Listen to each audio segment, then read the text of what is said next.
This episode of the Dan Lebatard Show with Stugotz is brought to you by Advance Auto Parts. I want to talk to you about Advance Auto Parts for just a minute. They're our friends. I mean that. When I say they are our friends, they're our friends.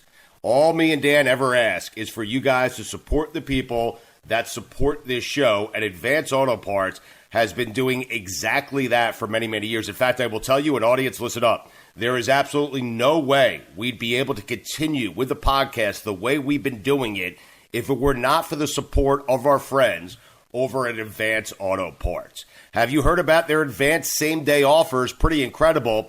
Get this. Advance offers free curbside pickup and free in-store pickup within 30 minutes on most in-stock products. That's the kind of speed that gets you back on the road with the parts you need fast. So head to your Advance Auto Parts today. I go there all the time. Why? They're my friends. They support me, so I support them. You need to do the same. They're supporting the show that you guys love. Advance your auto at Advance Auto Parts and participating CarQuest locations. This is the Dan Lebatard Show with the Stugotz podcast.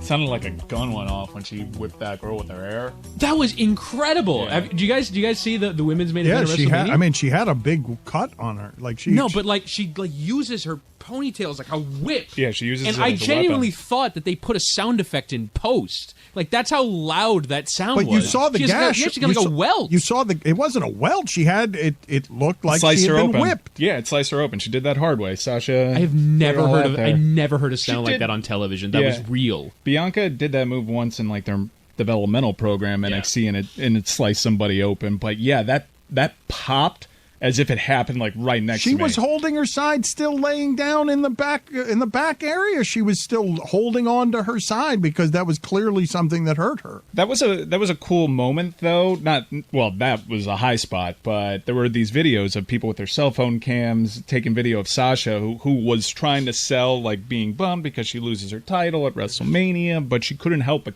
smile because of how momentous it was to have two black women main eventing WrestleMania Night 1. You could tell like they were crying when they first like did their face off. They couldn't hide the emotion. It was really cool because the fans got super behind it, and it was like, wow, you don't really go to wrestling for big progressive moments, but they've done that occasionally with like Becky Lynch main eventing WrestleMania. For this to have the internet really back, hey, this needs to be the main event, and for those two women to deliver in the way that they did, it was really cool. Night 1 was very hard to top, turned out to be impossible to top, and it was based off of that main event and the Bad Bunny thing, which was a real cool moment for the Spanish speakers. I felt bad for them following up off of Bad Bunny, right? Because like Bad Bunny was such a hit that it felt like a main event kind of match, and yet that moment was so cool and so emotional. Like you rarely see like kind of characters break, but they broke characters like, holy shit, we're doing this. And you're not a wrestling fan, so it's cool to see the theatrics of the moment to really be grand, because they could have gone in their bag and done like, okay, we'll do like an amphitheater show and maybe have like a couple hundred fans. No, they wanted the first thing back to be WrestleMania in a football stadium with all the crazy production and drones and fireworks, and for you to be into the theatrics of it, because, I mean, wrestling is just not your thing. That's pretty cool. Billy, did you have any sort of reaction to the news this weekend that A-Rod is finally desperately getting into the ownership game? I would imagine that at some point. Now, I don't think he has a path to ownership here. It's got to wait for a couple of years. I thought that the billionaire that he joined with had to be furious because it said in all the headlines, Major Leaguer Alex Rodriguez and billionaire blank buy Minnesota Timberwolves for $1.5 billion, and it made me feel like, well, one of these guys is a billionaire. The other guy is getting the headlines because he's famous, but that billionaire can't feel great about the fact that A-Rod was going to get in this ownership game wherever he could, and now he's doing it in Minnesota. Is he going to try and move that team to Seattle? Did you have any sort of reaction? A-Rod has been desperate to get into this game.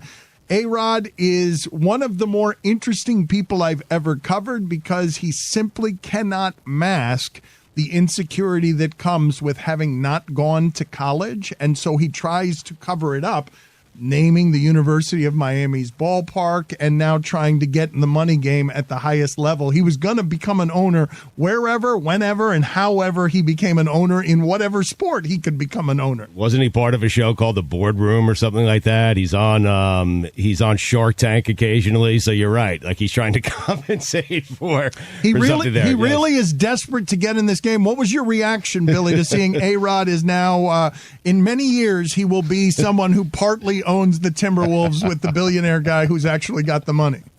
I was sad and a bit concerned, and I'll tell you why. Because you know what I didn't see in that headline? A-Rod and J-Lo are buying the Minnesota Timberwolves. And there were rumors that they had split up not too long ago, and they said, no, we're working through it. It's complicated, though, because we have business dealings together. And this seems like a new business dealing. And I did not see J-Lo's name in the mix there. So I'm a little bit worried that love may not be real, guys. A-Rob without J-Lo, though, kind of feels like the Timberwolves, doesn't it? I mean, that's what he is.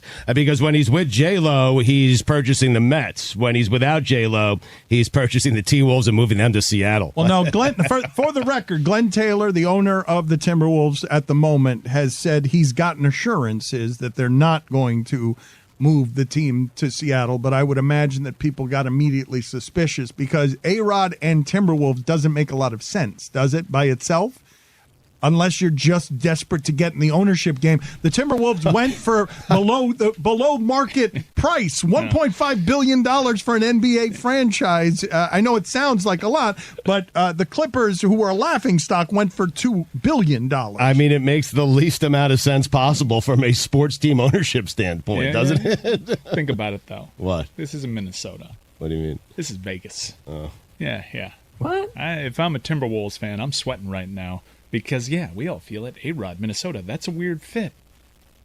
A-Rod in Seattle Vegas, would be cool, though. I mean, not for Minnesota fans, Seattle, obviously, too. but Seattle he becomes a hero. He takes basketball back to Seattle, where he used to play baseball. Also, guys, they're also buying the Lynx. So A-Rod's not going to own just one team. He's going to own two teams. Don't you guys feel like Vegas, with the gambling money that's going to start pouring into sports in the next 10 years, given that Silver's given the okay and Goodell has even said, okay, I'm a fast follower, given that the big money is coming in from gambling in the next 10 years, for sure, guaranteed, Stugotz, don't you expect to see teams, professional teams, end up in Las Vegas as well? Basketball, baseball to join. Yeah, I football. mean, you have two of the four major sports already there, so absolutely. I don't know if it's going to be a new team, if it's going to be relocating a team, but it makes all the sense in the world to have the four major sports in Vegas. So, yeah, absolutely, I expect that. That one didn't make a lot of sense to me, though, the Timberwolves. Like, I was trying to figure out, well, is this just a desperation to get into the ownership game? Does A-Rod want to be spending a lot of time in Minnesota? He's a Miami kid. He played in New York. He played in major markets. Does A-Rod want to be spending January and February during a basketball season? You have A-Rod there? He wants to be a billionaire. I mean, well, but he's an owner. I mean, he's more like a figurehead, I think. You say, do I have A-Rod there? Michael Jordan is around his team. Like, A-Rod... Michael Jordan owns the team. You think A-Rod wants to be a quiet, silent owner? That's what you think? No, but I also don't think he wants to be there in February and March. I mean, that's... Michael Jordan's also from North Carolina. Right. This is... The Seattle thing is interesting. I was thinking Vegas right away. I know the Sonics have a bunch of support in Seattle to try to come back, but that is a nice story for A-Rod and a PR win when you're ripping one team's fans' hearts out of their chest. You actually make everybody happy, and people would be happy to see the Sonics back. I mean, imagine if he was the guy. It's such a great point by Billy, that he's the guy that delivers basketball back to Seattle. But what do the assurances to Glenn Taylor mean? What if you're they don't mean anything? No, they don't mean jack shit, Dan. There were assurances that the Sonics weren't going to get moved to OKC. But it's like it's written into the agreement. Like Glenn Taylor has said, it will be written into the sale. You have A-Rod paying attention to agreements? It is written into the bill of the sale. Okay, but Wasn't that Jerry Richardson's statue written into the Teppers agreement that they wouldn't move that statue? And then I looked up one day, and the giant statue was being pulled by crane out of the earth. Do you remember how strong David Stern's denial was about the OKC thing when they changed ownership? Like, they're not going to. You can't at all, when you're announcing a deal like this, open the door publicly to this kind of move. So you'll say all those things, and if they want to move the team, they end up moving the team. If it's going to be written into an agreement, it's one thing to just say. But all the owners, Dan, but all the other owners can just reverse their position on that. Once Glenn Taylor is out of the way, he doesn't have any power over the actual deal if it could be revised by the NBA, which is just a collection of owners. If Glenn Taylor cares so much, stay there. Well, he is staying there for years. I mean, this is not something that's happening anytime soon, right? How many years is it going to be before A-Rod can actually own a piece of the Timberwolves? 2 years? So for 2 years, Glenn Taylor is staying there. Is that why you're wincing? And well, I mean, I'm just telling the guy, like, listen, you don't want to run the risk of once the contract is signed, you're out of the way, A-Rod takes it to Seattle. If you don't want to run that risk, then stay there and don't sell the team. I mean, I don't know what to tell you. He cares that much about Minnesota, which he doesn't, obviously. Oh, there it is. Yeah. Right. Mm-hmm. Right. If you sell your team. If he cared, he'd stay there. I mean, he's leaving 2 years, gone. What kind of deal is that? But that's like the Hugh Hefner deal when he sold the Playboy Mansion. He's like, but I'm going to live here until I die. You're like, oh, okay, yeah, sure. Like, no, why? I'm paying you $1 billion. This is my team now. Go away. Why are you still here for 2 years? It's to get some cash on the front end, isn't it? It's to get some. It's to ease out nice and slowly. Isn't that the way that works? That's if you were Hugh Hefner, golden parachute. If you were Hugh Hefner, wouldn't you just put it in the deal? That's right. You can have the Playboy Mansion. You can pay me for it now. You can buy it. You can give me some signing bonuses and stuff, and I will live here until I die. F. This show ain't free. Time for some ads. Hey, let's take a minute for our friends over at Advance Auto Parts. They are our friends. They support us. We ask you that you support them. Guys, listen up. There is absolutely no way we'd be able to continue doing the podcast the way we've been doing it if not for the support from our friends over at Advance Auto Parts. All me and Dan ever ask. That's it. Support the people that support this show. And Advance Auto Parts has been doing that for many, many years. Look, I rely on Advance to keep my car going, and with options like buy online, pick up in-store, and curbside pickup, they make it really easy to get the part you need, where you need it, when you need it. So, head to Advance Auto Parts, where you can get the parts you need to keep moving. Advance your auto at Advance Auto Parts and participating CarQuest locations.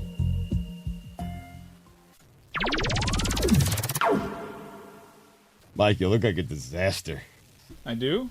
You just look like you're tired, man. I am tired. And stressed. I am stressed.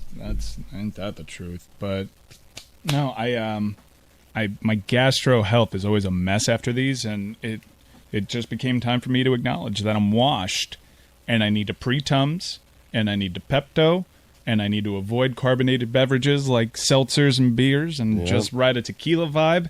And my body, while hurting, still feels better than it's ever felt after a WrestleMania weekend, because I stopped lying to myself. I can't keep up with these kids with their beers and their seltzies. I gotta pick one cocktail that's not carbonated and stick with it. How old are you? 35, man. I'm telling you, this is it. Woody asked me how did it go. I'm like, I think I'm outgrowing this thing. Now, when Bad Bunny is doing, doing a Canadian, outgrowing it. You're 35 years old. You've been going every year for how many years? Yeah. You just said that Bad Bunny was so good, you don't want to be the act that goes after Bad Bunny. I'm sorry I called it an act. Well, maybe I don't want any other WrestleManias to follow Bad Bunny. And it's a tough act to follow. And I was really just enjoying the art form when I was watching Bad Bunny. And this was my first WrestleMania as a dad. And I gotta say, I can't hang with these kids anymore and just do the same shithead shit. When did you realize you couldn't do it like you used to, Dan? Like, that's a tough one. Early 30s. Me too. Everyone's like, hey, let's go to the beach club. Let's go to this bar. I'm like, but it's moving day at the Masters. Well, it's not only that, but he told us that last week. He told us last week he's someone who secures the perimeter of his home before he goes to bed and stands on his lawn with his fists on his hips and gazes out. Oh, Chris. So much rain this weekend. It was amazing. Oh, my. I had one eye on the leaderboard and the other eye on the Doppler radar app, seeing that Kendall was getting drenched over the weekend. I cannot wait to check on the status of my fishtail palms. Stugotz, are you aware that the Knicks had a rain delay this weekend? How? Put it on You lie. No, they had a rain delay. That's impossible, No, Dan. They play inside. They had a rain delay. They had a roof leak. It was raining, and they had a rain delay. Get out of here. And they're the perfect franchise to have a rain delay. Put it on the poll, Guillermo. Did you think it was possible for a professional basketball team to have a rain delay at Lebatard Show? We've got to get to funniest thing from the sports weekend. We have to get to weekend observations as well. But staying in basketball for just a second, Stugotz, does it stun or surprise you in any way to hear the following fact? Steph Curry has passed Magic Johnson on the all-time scoring list. Yes. That stings, too. It really does. Wow. Has he really? How many years has Steph been playing? Well, he's been playing with a different shot that's worth more. And I've told you before that there was a season. I don't know whether the Lakers won the championship and Magic won the MVP or it was just the championship. But Magic had a season where he was 0 for 21 from 3. And so the way that Steph caught him is by taking a shot that's worth more. And I don't think of Magic Johnson primarily first as a scorer. No. But still, Magic Johnson, I don't feel like Steph Curry is old enough to have passed Magic Johnson. Roy, how does that one land on you? How does it land to hear that? Are you surprised in any way that Steph Curry has passed Magic Johnson on the all-time scoring list? No, not at all. I'm not surprised at all. It's exactly what you said. He's taken a lot more threes than Magic has, and that's going to get him more points. I mean, plain simple. It just got him there pretty fast, though, is all I'm saying. It's Steph's 12th season. I mean, how long did Magic play for? Look that up, too, I guess. I feel like Magic Johnson played more seasons than Steph, even though he lost a couple of seasons in the middle of his career. I do believe that Magic Johnson played for a longer period of time, which is why it sort of hit me in the face, all of the ways that basketball has changed. It looks like Magic played 13 seasons. I don't know. So with that said, I'm not certain why it surprised me so much. It just feels like Steph just got here, and I watched Magic forever. I thought it was more than 13 seasons. I thought Magic had played more than 13 seasons, and it doesn't feel like Steph has played 12 either, because it's at least in part, right? Steph was telling us early on that he was like 5 or 6 years into his career, and he was still legitimately getting carded at a movie theater. Yes. That was happening early in Steph's career. It just doesn't feel like that was that long ago. It doesn't, like for me, Steph has more points. Like Steph is on pace to have the same career as Magic Johnson. Yet no one's ever going to remember Steph Curry as one of the all-time greats. Everyone remembers Magic as one of the all-time greats. Why are you saying that no one's going to remember? No one will. He's the best shooter ever. Yeah, but I don't think no one's going to think of him as a top 5 NBA player, I promise you, ever. No one. Not one single person. No, not even Steph Curry, not Del Curry, not Steve Kerr, not anybody. Yeah, but I don't consider Magic Johnson a top 5 player anymore. You should, though. Well, here we go. Okay. I mean, here we go. Here we go. Go ahead. Have fun with this one, Stugotz. Your top 5. Go ahead and do it. Your top 5 NBA players. I don't feel like Magic Johnson's going to be in your list of top 5 NBA players. Go ahead. Well, it's my list. I control the outcome of my list. Yeah, but I think you're going to lose. Look, you controlled a bet one time on what color car you were going to get. You said Abby wanted a different color. I bet you were in control of it. You ended up getting the color Abby wanted. All right. You lost the bet. I still haven't been paid for it. All right. You want to do? You ready? You want some sound to accompany this? Because I have it. All right.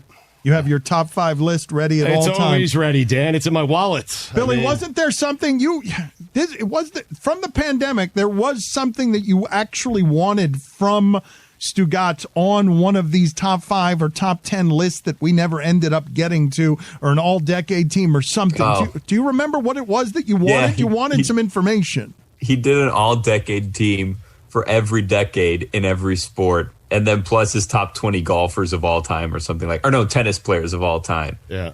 And which one did you want? Any of them. I mean, I'll take the top football players of the 1970s if he has them. All the Steelers, the entire team, the Steel Curtain, Bradshaw, Franco Harris, Lynn Swann, John Stallworth. They won 4 Super Bowls in the 70s. Why go with anyone else? Mean Joe Green. You know that the Tampa Bay Bucks return all their starters, and they're the first team. The thing that when you mention those Steelers, what it makes me think of is they never lost their players. There wasn't free agency back then, right? So they were able to stay dominant. But the Tampa Bay Bucks, in the era of free agency, are the first team in like 30 years to return all of their starters. What other list do you want? Where are these lists, Stugotz? Are they at home? You're doing the show from home tomorrow. Can we get some of these lists? Absolutely. They're just hanging around. I mean, they're everywhere. Some are in my notes, some are at home, some are on pieces of paper. I mean, they're all over the place. Here they are, the number five on Stugotz's list of best basketball players ever. Number 5 belongs to George Mikan, one of the all-time greats, Dano. Number 4, Oscar Robertson, the Big Out.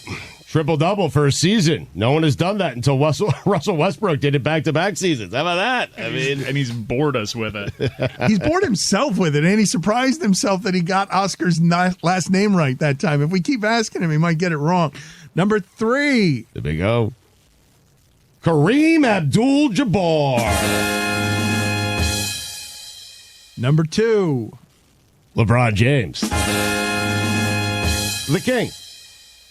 Well, what's going to happen here at number 1? What do you mean? Well, what's going to happen at number 1? You're stuck. You're either not going to have Michael Jordan. Wait and see what happens. My list. I can tell the outcome. Okay, so, how much are we betting on this, by the way? So, how much? And the best basketball player of all time, according to Stugotz, is Irvin Magic Johnson. Go. Stugotz here. Let's take a minute for our friends over at RexMD. I love RexMD. Guys, we're idiots when it comes to our health. We don't like talking about it. We don't like thinking about it. We hate going to the doctors. Men's health doesn't get much attention. And again, guys, that's partly our fault. We don't like going to the doctor. We definitely don't like talking about sensitive issues. Here's the thing. A lot of men's health issues have really simple solutions. RexMD.com is here for that. Half of all men experience ED after the age of 40. That may sound scary, but it's a fact and nothing to be ashamed of. It's way more common than I ever realized. RexMD makes getting prescription ED medications easy, all done online and from the comfort of home, then delivered. No office visits. No talking to a receptionist. Super simple. And right now, sample packs of ED medications are available for listeners of the Dan Lebatard Show with Stu Gotz, and I'll tell you how to get those in just a second. So it's simpler than ever to get started. Here's how it works. Fill out a quick medical questionnaire on their website, and a doctor reviews your situation and prescribes you the ED medication you need, if appropriate. Then, your medication is shipped right to your door with free 2-day shipping. It's never been easier to take control of your health. Those sample pack prescriptions I mentioned are available at RexMD.com/Dan. So go to Rex, RexMD.com/Dan to get started with RexMD. RexMD.com/Dan. I was playing with one of these pirate coins, and all this gold-plated glitter got all over me, and that's what I want to do. Walk in home from the strip club capital of the world just bedazzled in glitter. Yeah. You were playing with pirate coins? There's a pirate, yeah. Coins. There's a bunch of booty in here, like there is in Tampa. Tampa makes me nervous. Just the city? Yep. Lawless. In general. Lawless? Dude, I was look, I'm fully inoculated, right? And I was made mad uncomfortable.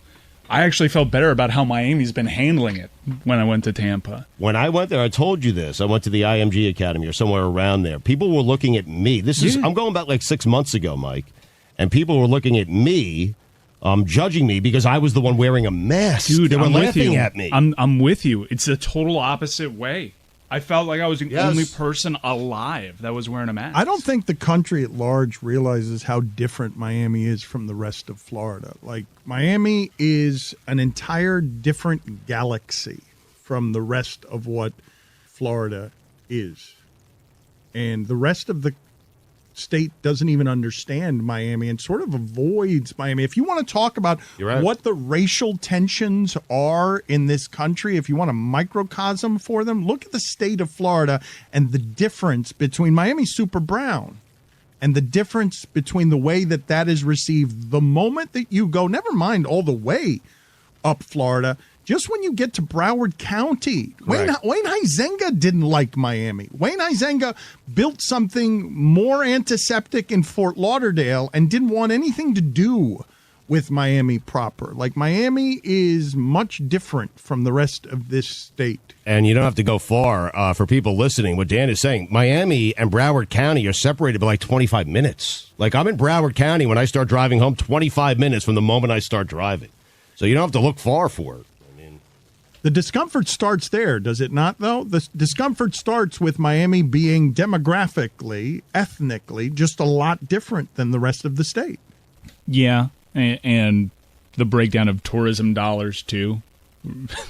Orlando and Miami carrying much of the weight there, but the rest of the state having more political influence than just what's good for Miami, even though I know Miami's reputed to be a big MAGA city, and it certainly has its problems, but it still votes blue when you compare it to the rest of the state. So I want to get to funniest thing from the sports weekend, and I want to get to Stugotz's weekend observations. But before we do that, I simply wanted to do something that I don't normally do. I've told you before that 10 years ago, in terms of falling out of the pop culture demo, 10 years ago, there were a whole bunch of questions that I was being asked on Highly Questionable about the Kardashians, and I simply didn't have any interest. But a story did make its way into the news this weekend that captured my interest, which is Khloe Kardashian was photographed in what was her natural state in a bathing suit by her grandmother. And as we mentioned with Tiger Woods and the brand and the economy sort of rallying around what the image needs to be, what ended up happening very quickly was a surge toward taking that photo down because it was imperfect, because it wasn't photoshopped, and because this family has been sort of very difficult on the culture of women and beauty and the idea of physical perfection in the modern age that can be altered technologically. So the question I want to ask you guys is, first, how quickly was that assistant fired that put up that photo that damages the brand? And the next question I want to ask you guys is, how quickly was Abuela fired? How quickly was Grandma reprimanded? Could you imagine Grandma taking an innocent photo at 86 years old, not understanding that this brand is something that cannot look imperfect in public, that surgeries... Or maybe understanding and just not caring because I'm 86 years old. Okay, but what ended up happening was because this... I mean, you've got two billionaires. It's not... Kanye West isn't even in that family anymore. And I don't know if Kanye West is worth several $1 billion or he's broke. I don't actually know. But you've got two billionaires in that family apart from Kanye West, correct? Kim Kardashian is also a billionaire. And so I'm curious what you guys thought of that entire story, because I imagine the assistant was fired very quickly, but not so quickly that an NDA wasn't put in front of her before she was told, or he was told, to pack their bags and get out of there. I was dropped from the billionaire club, Dan. I hate to be the bearer of bad news on this one. Yeah, it seems like it was a rough year for Kylie. Last I heard, estimated at only $700 million. Which sounds like a lot until you realize somehow $300 million disappeared in a year, which seems kind of scary because, if my math is correct, in 3 years, there's not going to be any more $100 millions of dollars if you keep losing $300 million a year. By the way, what was wrong with that Khloe photo? Am I the only one that sees it and I'm like, what's the problem here? Why are we making such a thing here? No, that's the thing, though. It's just slightly imperfect. That doesn't mean that it's actually a bad photograph, because it's not a bad photograph. It's just not 100% photoshopped, edited, and approved for dispersal, because there's nothing wrong with that photo. It's not Kardashian stamped. Is that what you're saying? It's just not perfect, Stugotz. I know. That idea of physical beauty is a pressure on women that is unfair, and I understand why women would end up finding that kind of pressure corrosive. That the number of surgeries, The idea that you can just change your appearance through Photoshop, it puts pressure on young girls that is unfair and feels like too much of something out of the past. It doesn't feel like evolution or where we've arrived. It's a legitimate and fair criticism of the Kardashian clan that the image that they present to people requires a perfection that puts pressure on young girls that is unfair, as the culture already puts a good deal of pressure on young girls with body shaming and physical perfection. It seems like an awful way to live, to be honest. I would say the assistant probably fired immediately, or once the NDA was signed, as you pointed out. Grandma, you leave grandma alone, dude. You don't cross grandmas. I'm serious. Like, grandma does what grandma wants to do, and that's the deal. She takes a picture. It's not Photoshop. She sends it out. You laugh with grandma. You give her a hug. You give her a kiss. Because grandma, you cross a grandma, Dan, and be careful. Very dangerous game. Bad karma. Don't do it. I don't think that she sent it out. Oh. She took the photograph. That's why I was blaming the assistant. But I was just saying that the Kardashian economy, that everything that rushed to its defense might have also fired and canceled grandma as well in that situation. I understand the average grandma you might not want to cross, but a grandma in a family of several, billionaires or close to billionaires, and an image that needs to be protected. I'm thinking grandma at the very least got a talking to, right? Abuela didn't get out of there unscathed, right? Abuela learned some sort of hard life lesson there at the very end. No? You think she was listening, though? Like, whatever lesson was taught to her. Do you think she could hear? I don't know. I can't answer that either. I don't know. At 86 years old, I don't assume that someone can hear very well. I mean, imagine if you're the granddaughter trying to tell your grandmother, who's 86 years old, who has done everything, who has lived through hard times, now great times, wealthy times. Imagine trying to tell her she can't snap a photo of her granddaughter. Good luck with that, okay? I mean, jeez. Poor lady alone. Is Stugotz right about this? You don't cross grandma? Don't cross grandma. Thank you. But what? Because you're going to get vengeance? You're going to get, what's going to happen? It's just mean or cruel to cross grandma, and you're going to look like someone who's a jerk? Well, because these people that you're afraid of, grandma created them, all right? So they learned it from somewhere, and I'm not saying it was grandma, but don't cross grandma. Right. Yeah. I'm not saying grandma is going to do anything to harm you, but someone else might. It's just bad karma, Dan. You don't want to test karma. You know what I'm saying? Mm-hmm. Dangerous game. Roy, do you have any thoughts here? You're making faces, and I don't know what your opinion is on this. I'm looking at it from another way. 3 men in this Zoom call are the fathers of daughters, and 1 man in the Zoom call is going to be a father of a daughter. And keep my name out your mouth. Okay, I'm sorry, Billy. I'm just looking at it from a father's perspective now. And obviously, Khloe and Kim lost their father early. Like, what do you tell your daughters about what's going on? Like, how do you guide your daughters through this world? Just it's bad. Like, yeah, you have to tricky. guide your daughter through this world where you have to elevate your beauty for the general public. It's hard to think about, I tell my daughters the only person that needs to think they're beautiful is me. That's it. And I do. And that's the deal. I tell them not to worry about it. Just be happy. I don't know if it works or not, but I'm just telling you that's what I tell them all the time. Yeah. They should think that they are beautiful. They do. What I would think. Thank you, Chris. I find it amazing that Stugotz made that about himself as well. Like, the only guy is what I meant. Okay. It doesn't matter, girls. Kick, save, and abuse. It doesn't matter, girls. Yes, they're still girls because they're 17, correct? Yeah, well, 16, yeah. Okay, so it doesn't matter if you find yourself beautiful. All that matters is whether daddy finds you beautiful. Yep. That is exactly the way to not do it. On the inside, okay? I mean, I don't care, okay? And as long as mom thinks you're beautiful, that's a good thing, No, mom's too. opinion doesn't matter. You already said that yours is the only opinion in the house that matters. 3 women and a man, the only opinion that matters is the man. It only matters if Stugotz finds you beautiful. You did mean person. You did. I meant on the inside. Yeah, I'd like to take the whole segment back. You did mean man. You did. To be fair to Stugotz, yes, I did mean man. The only man who has to. But really, that man doesn't also. It doesn't matter whether he thinks you're beautiful or not either. They can have their own self-worth independent of the man's. I appreciated the raw emotion from Roy there as he tried to find the words, because being a girl dad is totally different. But if this show can leave you with any bit of wisdom, it's fathers, be good to your daughters. Daughters will love like you do. Girls become lovers who turn into mothers. So mothers, be good to your daughters too. Okay. This is the Dan Lebatard Show with the Stugotz podcast. Kate Fagan is going to spend a little time here doing show with us, and Greg Cody, who is now hemorrhaging. What do we want to explain to Kate about the condition that Greg Cody has been in today as we go down the back in my day path? I don't know, Kate. Have you ever heard of Greg Cody back in my day? Are you familiar with this concept?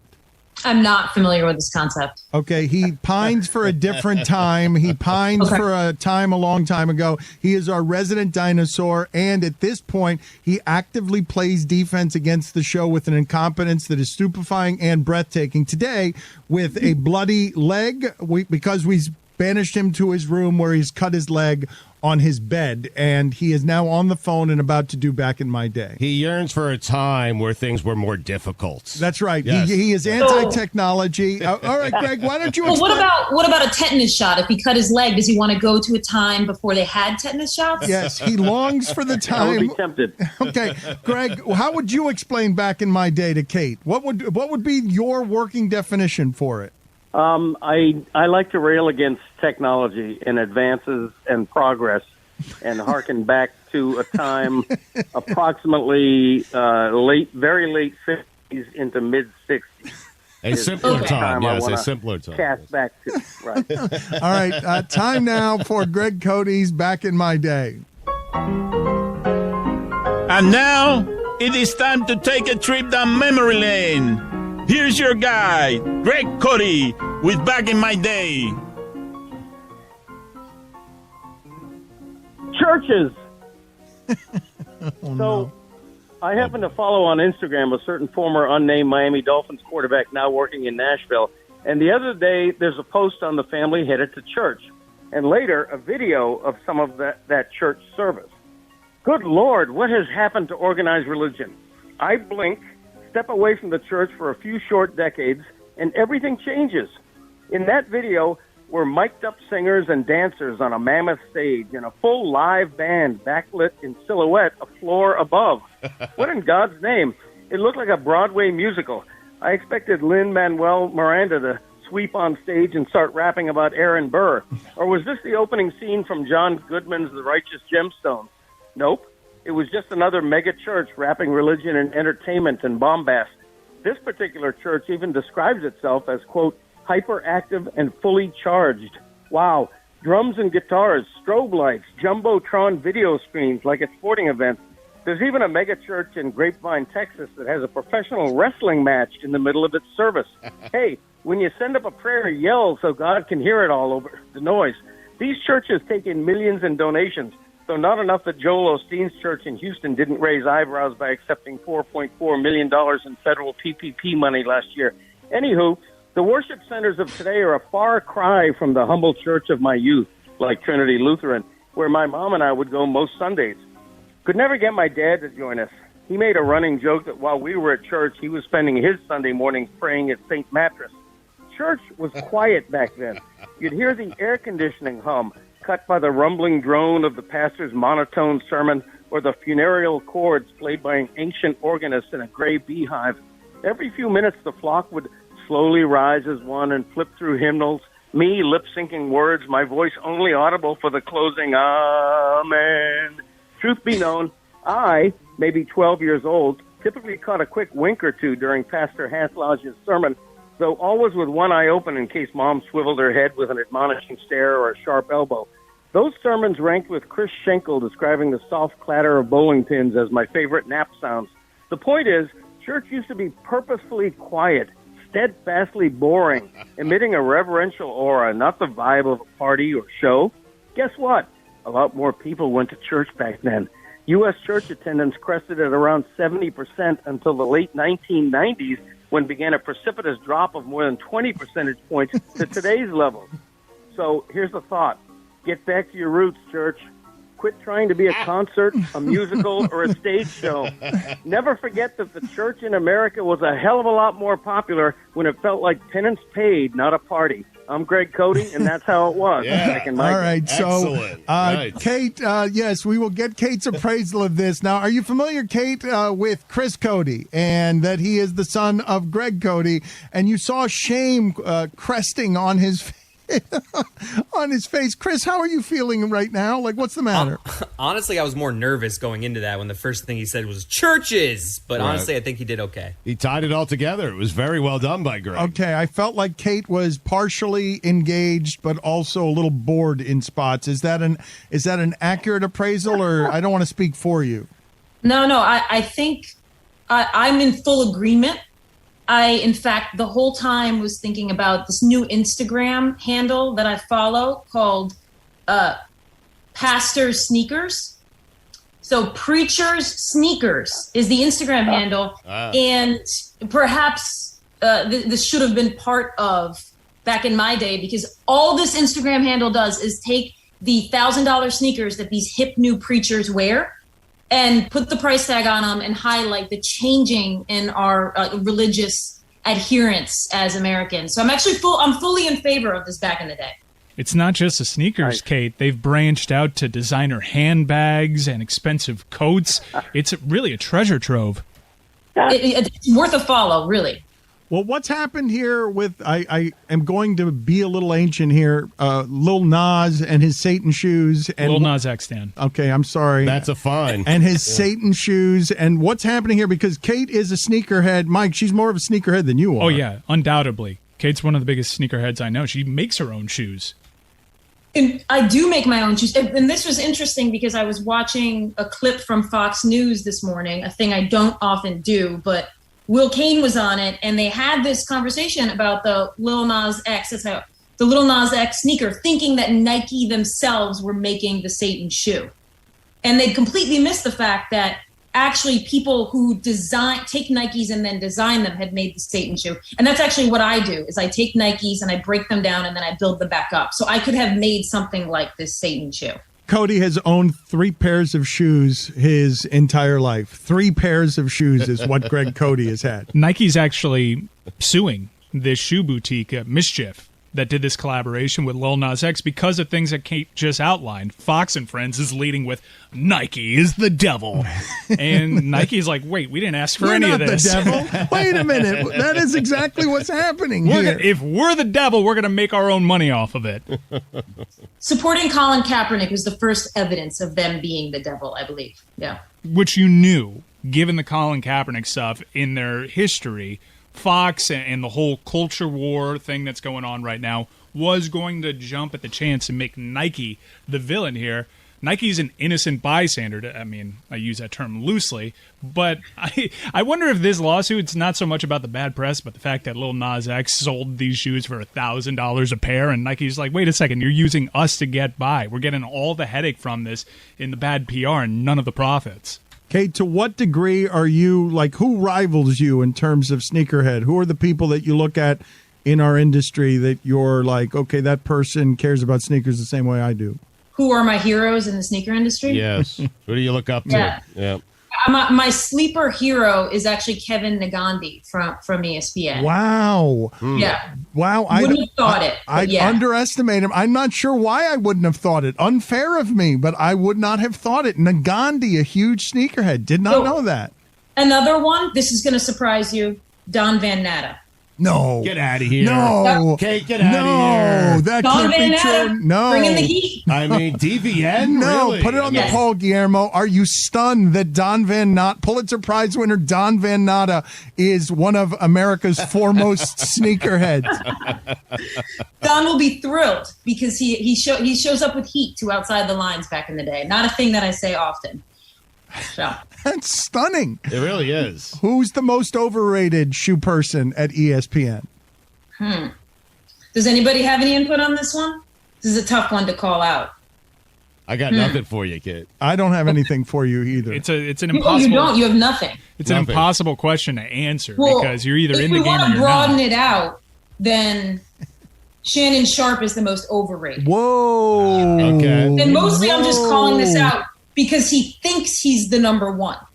So once he's set that standard, he absolutely has to be overrated. Well, what are your credentials? Can you explain it to the people who don't understand?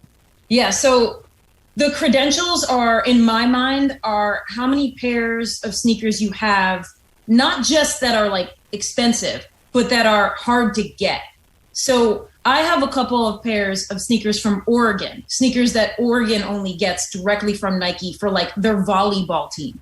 So this to me, these are the indie hits that I have, these special collaborations, right? Like the Lil Nas X one, but I don't have those. How does one go about getting those Oregon sneakers? Like, one puts in a lot of work and befriends people in the Oregon administration and the Oregon athletic department. Right. And then one might screenshot a release and send it to someone within that administration and say, these are really hot, ... Yeah, if you have to ask, you can't afford it. Yeah. What is the most treasured item in your collection? What is your greatest of the indie hits, or is it something more mainstream? My most treasured item is a pair of custom 1-of-1 Jordans from a boutique in New Zealand that were made specially for my wedding. So, yeah. That's pretty good. Emotional. Greg Cody's got something here. Why were you leaning into the Zoom, Greg? You wanted to comment here? Say it. Yeah, whatever happened to $4 Keds? I did it back in my day that Kate would absolutely hate on making fun of sneakerheads. Do you have that? Do you have it in your computer somewhere? Can you find it and then do that one right in Kate's face? Do you think you can find it? No, I dispose of all these when they're done. It was fairly recent. Didn't I do it like 2 months ago or something? We can try to find the audio so you don't. Are these your $4 church Keds? Those are those. Yeah. Damn it, Tom McCann's. Let's see if we can find this. There was actually something I wanted to ask Kate about because we were playing this sound from Kim Mulkey earlier. The Baylor University coach, Stugotz, was telling you that he enjoyed. Last night, he watched the women's game more than he watched the men's game. He was also saying something, Kate, that I don't know to necessarily be true. He is saying that the women shooters are better than the men shooters. I don't know enough to know. I'm not saying it's not true. I'm just saying that I haven't watched women's basketball like that where I would say that the women are shooting better than the men. Well, Kate, I left a men's game in which one of the teams had 17 points at the half and flipped over to the women's game, which was really, really entertaining. And Paige Beckers is taking step-back threes, and that game, aesthetically, to me, was more pleasing than the men's game. Well, I think that game in particular was more pleasing, but those two teams probably should have been in the finals, or it should have at least been a Final Four game. So I would agree that game was superior than a lot of the men's games we watch, but I don't know that I think that the women are better shooters overall. Do you think it might be just a small sample and Stugotz wanting to be really politically correct? Yeah, like perhaps extra politically everyone being correct. afraid to check him on it. I mean, she's better than Bird. Yeah, because you had to come to me to ask to check Stugotz on that. Well, thank you. Probably afraid to Yes, check that him. is exactly what happened. This is why we so badly needed a woman around here, Kate. And that's exactly what happened. Stugotz went to the furthest possible reaches, and I to the two best teams. And Kate and I, woke guy, afraid to correct him. Like I'm just afraid. I'm okay. You say they're okay. That doesn't sound like. Are we including Steph Curry? I mean, Dan still thought they were playing halves and not that's quarters. True. Fair enough. He did checkmate me there when I corrected him on third quarter. But here's Kim Mulkey yesterday. Maximum Kim Mulkey. Let's hear her. I don't think my words will matter, but after the games today and tomorrow, there's 4 teams left, I think, on the men's side and the women's side. They need to dump the COVID testing. Wouldn't it be a shame to keep COVID testing and then you got kids that end up having test positive or something and they don't get to play in the Final Four? So you need to just forget the COVID test and let the 4 teams that are playing in each Final Four go battle it out.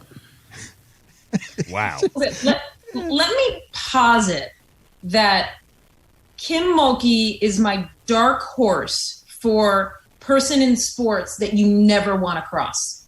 She might even not be the dark horse. She might just be number one person in sports that is terrifying.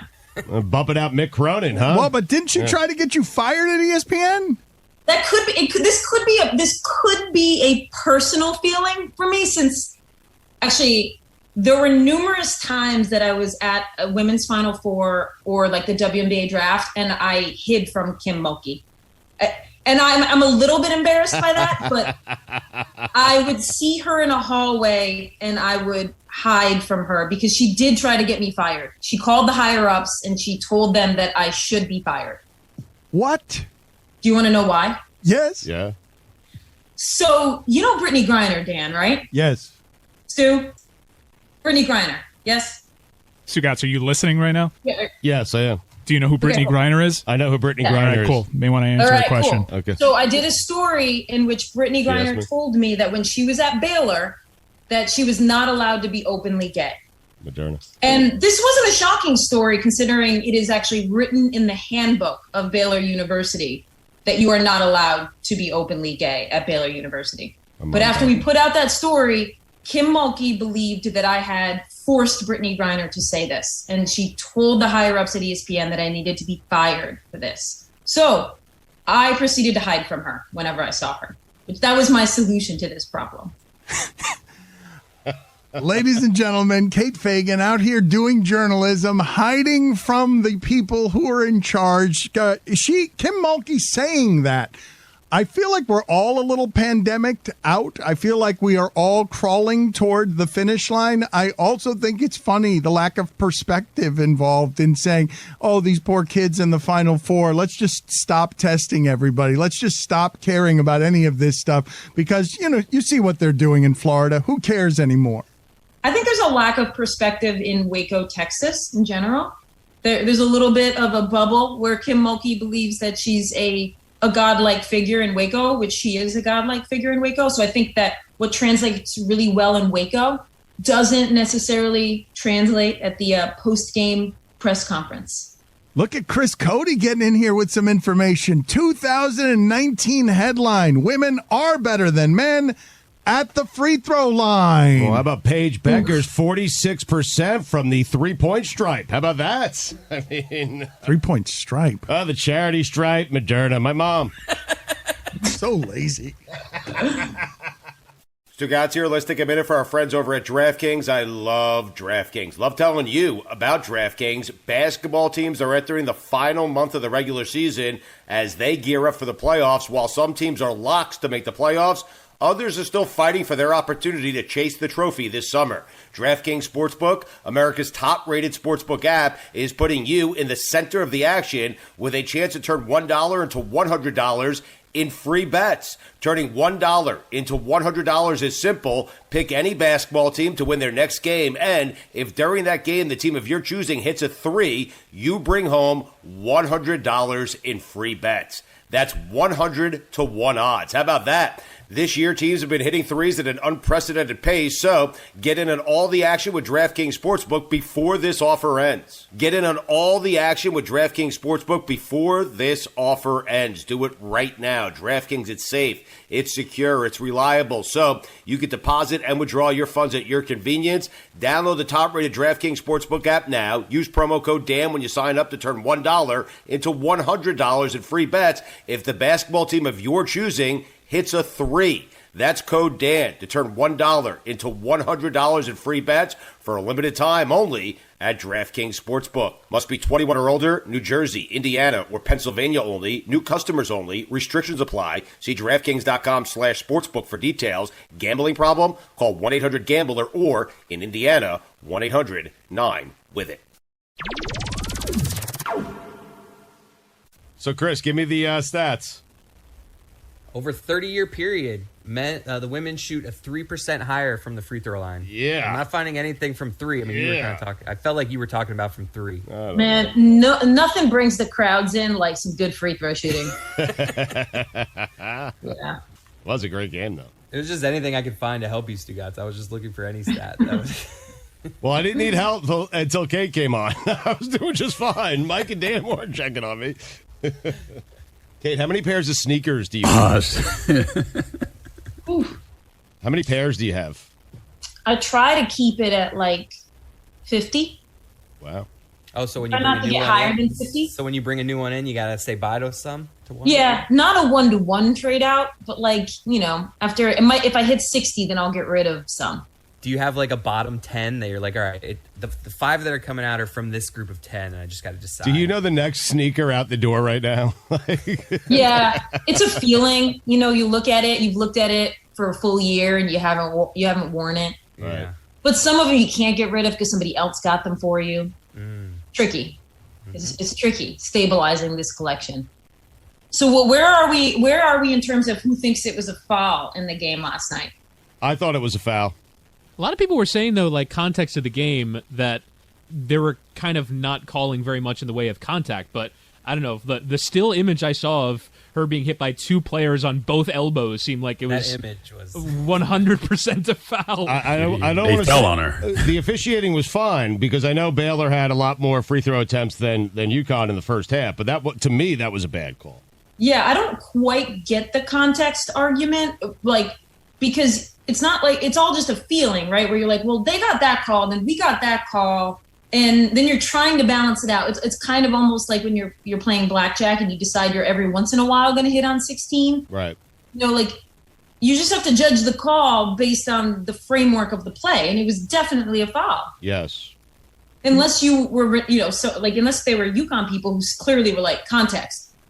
But it's not. But I don't think it was a context in terms of like who got which calls. It was more like this game is being officiated loosely, so it fits with that general motif. Also, the person who wavers on hitting on 16 is the worst. Yeah, but you either always do it or you never do. But it's never a feel thing. You have to be consistent. No, you have to. No, it is a feel thing. No, the people who sit at the blackjack. It's not a feel thing, Stu Gotz. Stop. The people who sit at the blackjack table and go, "Oh, my gut says to hit this one." Like, go bleep yourself with your gut. Or they pretend like they're counting cards, right? Where they're like, Kate, I think there's a lot of face cards that are already on the table, so it's probably going to be a low card. No, I am gambling my money, not your money. I'm not worried about your money. I'm gambling my money. And if my gut tells me hit on a 16, I'm hitting on a 16. I'm not worried about the rest of the table. Sorry. Do you think that over the course of however often you've played blackjack, that this going with your gut has gotten you a higher rate of a percentage of success? No. Yeah, but there are times in a blackjack game where it's close. Because, like, if you ask the dealer a lot, what should I do here? They always have an answer for you. But there are times where they're like, this one's close. Like, you can kind of do either one here. But the point Hitting is, on 16 is one of those ones that sometimes, you know. But the point is that you always do the same thing, no matter what. Like, you either always hit on 16 or you never hit on 16. That's this time I will, but that time I won't. The worst. If the table's littered of face cards, you might want to hit on a 16, thinking a 4 or 5 so you're you're the fake counting card guy then. Okay, it's littered with an excuse. It's littered with face cards for that one hand, but it's a 6-deck shoot. Like, you don't know what's coming out next, and neither do you. Precisely, which is why I always do the same thing. Right, but what if I get the 4 when I hit with a 6, and then the dealer, you think the dealer has 20, he does it, then the dealer has 16, and then the face comes, and he breaks, and everyone wins. How about that, huh? What do you got, smart guy? You don't know what the dealer has. That is one example of when it would work out for you. Yes. Sometimes you just get that feeling in the gut, though, Stugotz. All you gotta do, Stugotz, your play here is just never sit at third base. That's your play. You just... Nobody can pay attention to what would have happened if you're sitting second. Correct. I'm second or shortstop usually. That's never play third base. Never, ever play third base. I don't want that responsibility. The second I sit down at a blackjack table and someone goes, "Oh, my gut tells me," I get up and leave. I grab my chips and I leave. It is the most obnoxious thing. I did not have Witty being serious blackjack. I know, it's crazy. No, I love playing blackjack. I'm like that. Like, the pandemic has killed like one of my favorite hobbies. But Chris, you did have him playing the percentages, of course, right? I mean, that's obvious with Whittingham. I'm also definitely the guy that's telling everyone else at the table what to do and gets angry when they don't do what I say. Yeah, I hate that guy. Then, you know what? Yeah, get up and leave the table. I mean, that's the option. There's plenty of other tables there if you don't like playing with me. That's fair. And I also I'm not usually playing dollar amounts where I can you have to get to a space where you're playing like $50, $100 tables if you're going to start telling people what to do or that they're wasting their money. Where do you get the $5? I usually play 20. Don't you dare hit that. I definitely think the idea of hitting or not hitting on a 16 is kind of it's a division in humanity. We can say half of people are people who will go with their gut and half of people are people who will always do the same thing on 16. It's like a personality test. I thought you were going to say like either risk averse or risk welcoming, right? Like the people who always hit have like a certain mentality of like, okay, I'm okay with taking this chance here, as opposed to for me the stayers are like, I'm very conservative. What are I don't want to go for it. I'm a hitter. I'm like fully really. I'll always take a card on 16. Staying on 16 to me is almost equivalent to the coach who doesn't go for 2 at the end of the game because they want to prolong life. Like the goal of staying on 16 is like, you just want a little bit longer where you're in the game. So at least when the dealer takes their cards, like you have hope in your heart, even though your chances of winning were highest at the moment of taking or not taking. Wait, but wait, So this you is can turn when, this to sports at any point. You know? this is when they're showing a 10 or a 9, right? Like you don't. No, if I'm it's not a hitting. 7, I'm not hitting 16 Yeah, against a 6. No. I just want to make sure. I'm taking a card on 16 against a 7. Oh, I've hit a 16 against a 6. I always do it. 16 against the 6. I'm that guy. I'm taking a card. 16 against the 6. No, 16 against a 7. 16 against a 6. I mean, how do you feel about it? What if your 16 is an ace-5 combo? How do you feel about that? It's soft 16. Right. You're always taking a card. Yeah. Okay. If the dealer is showing a 6, I'm probably doubling. That's like the way I play it. Like if I have less, if I can't bust, I'm probably doubling. But Even what if are I you have, are you doubling a 12? Like what are you doing? Yeah, well, not a 12 because I can bust there. But if I have like a crappy, like I don't have to get to 21 to double. Is what I'm saying. If they're showing a 6, if they have a 6 and you have a 4, right? You'll take the 14. Right. Okay. Yeah, I know that's dumb. I'm always looking for ways to get more money on the table. 100%. Like, always. 100%. Like if I have 7s, I'm like, let's split them. Let's go. Let's split them. Always rooting for 11. Yeah, Whatever my first card is, give me 11. I remember the first. I think I doubled 7 against a 6 once, and the dealer was like, "What are you doing?" But I was like, "No, I'm taking every chance to double against a 6." Chris, that one you're not screwing people over because like most times you're just going to take one card, right? You know. But Chris, if you want more money on the table, you could bypass the $5 table. Well, that's just a minimum. Stugotz, I'm inferring that you haven't played a ton of blackjack in your life. No, I have. I mean, you have. Yeah. No, Why? no. What you're inferring is that Why? Stugotz does not really believe in math very much. Yes, I believe in gut. I mean, that's it. I believe in feeling, Kate, okay? And if I feel like there's a 5 coming out of there, I'm hitting with a 6. I mean, that's with a 16. That's how I'm doing it. I don't care if the rest of the table is judging me. You just have a table to yourself. I'm a misery to play blackjack with. But when you get a good table of like 6 people that know what they're doing, never get up and leave. It's the best. It's the best. Is it the best? I feel like a good craps table is better than a good blackjack table. You know what? I'm so enamored with blackjack. I've actually never played craps before. Craps you are missing out. You are missing out. I'm intimidated by craps. It seems like I all of a sudden don't get everyone's it. It hasn't cheering and high registered with me. fiving, and you're looking over like, oh, that looks like a fun table. Yeah, I can get why it looks intimidating though. There's a lot going on. Yeah. To be There's like a 100. It's my favorite table game, and I don't even know like all the possible bets that I could have on the board. It's a lot. You lose $100 so fast. Yeah. in craps. Doesn't a craps table just look like a foreign language that's been spread out along a table?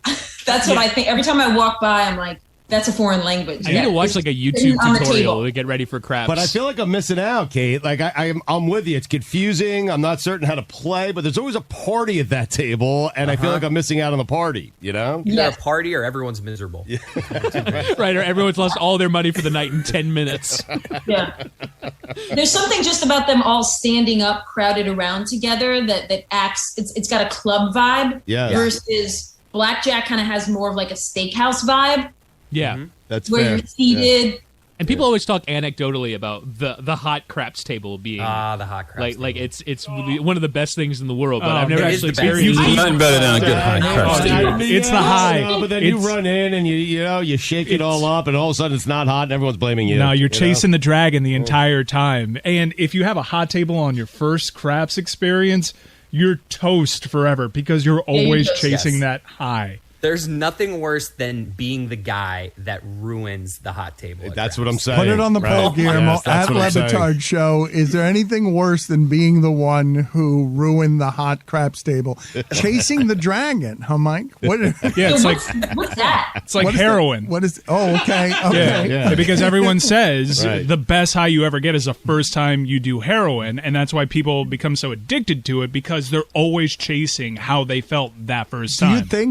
Do you think there are many people who go in there and the way they feel the first time is what Chris is describing, which is the table's mad at them because they've ruined the hot craps table, is that the opposite of chasing the dragon? Yes, it's running away from the dragon. It's a little wrong. I just sprint from the table. I go back to my. Yeah. It's usually on a cruise when I'm hitting the craps table. So I just go back to the cabin. Every hot table that I've ever played at just pales in comparison to that first time at the Harrah's in Las Vegas in 2010. Although I found a nice little way to supplement your high, and that's celebrity craps. Whether it's creeping on Julio Jones at the Atlantis. Oh, what a blast. Or watching Virgil, Ted DiBiase's former manager, bust out in New Orleans.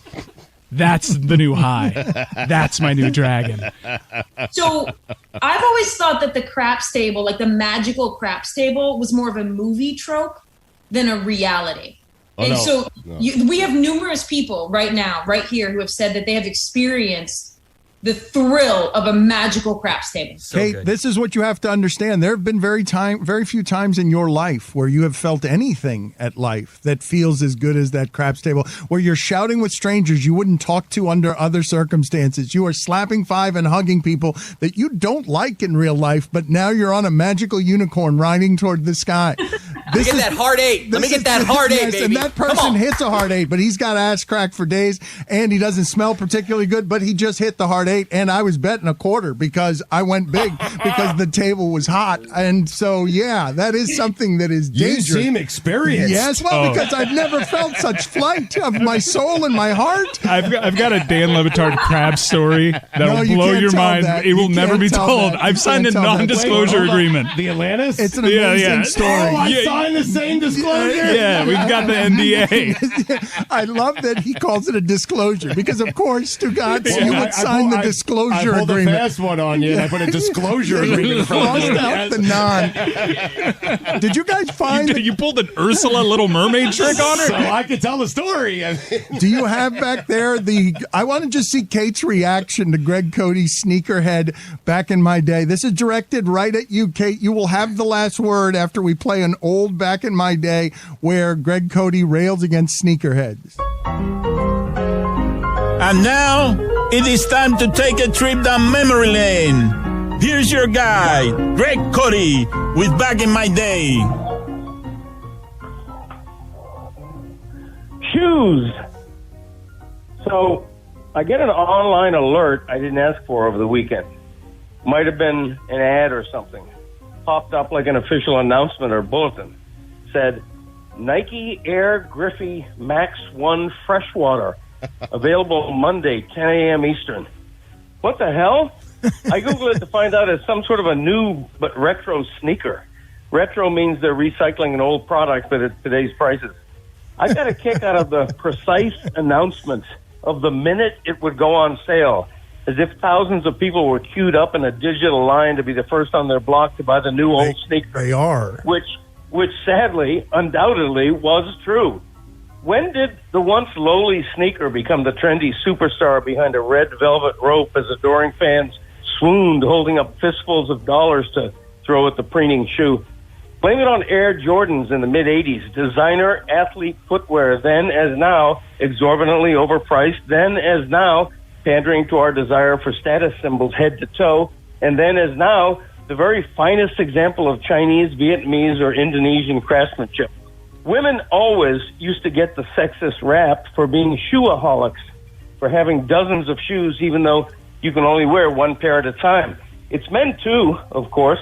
My wife has a lawyer friend who has not a walk-in closet devoted exclusively to dress shoes, but a guest bedroom.